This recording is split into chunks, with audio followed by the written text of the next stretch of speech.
ዶክተር ጽዮን ተስፋ እባላለሁ የቆዳ ህክምና ስፔሻሊስት ሐኪም ነኝ።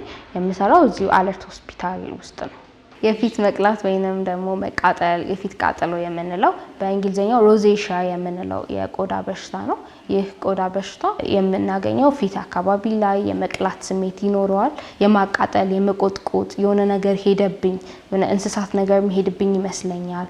ፀሐይ ላይ ሲወጣ ፍም ሆኖ ፊቴ ይታያል እና ደግሞ ተኮር ተብሎ ሲታይ ፊታቸው ላይ ቀጫጭን ደም ስር አይነት ነገር የሚታይ ምልክት ይኖረዋል ማለት ነው። መንስኤው መጀመሪያ ስናየው ብዙውን ጊዜ የሚመጣው በራሱ የፊታችን በተፈጥሮ የመነሳት ነገር ስሜት ይኖረዋል።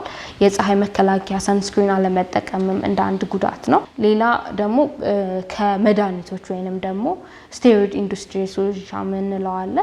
በህገወጥ መልኩ የሚመጡ መድኃኒቶች ወይንም ኮስሞቲክሶች ፊትን ለማጥራት ይጠቅማል ተብለው የሚሸጡ ያለ ሐኪም ትዕዛዝ የምንወስዳቸው ለፊት ሳይሆን ለሌላ ነገር የተሰሩ መድኃኒቶች የሚቀቡ መድኃኒቶች ሊሆኑ ይችላሉ።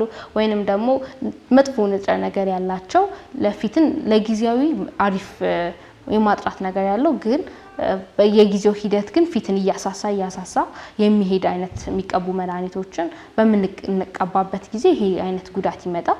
ይህም ደግሞ ያው ዘላቂ ጉዳት ነው የሚኖረው።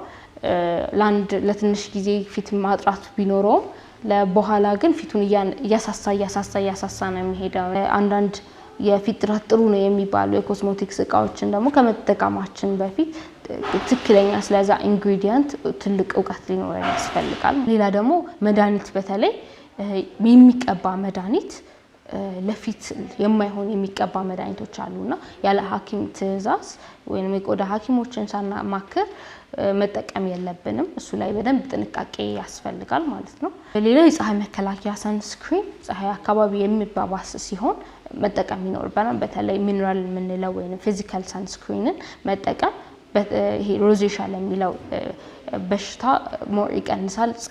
ጃንጥላ መያዝ፣ ኃይለኛ ፀሐይ በሚሆንበት ጊዜ ቤት ውስጥ መሆን፣ የሚያባብሱብንን ነገሮችን መቀነስ፣ ፊታችንን ደግሞ ደረቅ ከሆነ ሞይስቸራይዘር ወይም ቅባቶችን መቀባት፣ ለኛ ተስማሚ የሆነ ቅባቶችን መቀባት ይኖራል ማለት ነው። ሌላ ደግሞ በሕክምና የሚሰጡ የሚቀቡና የሚዋጡ መድኃኒቶች አሉ።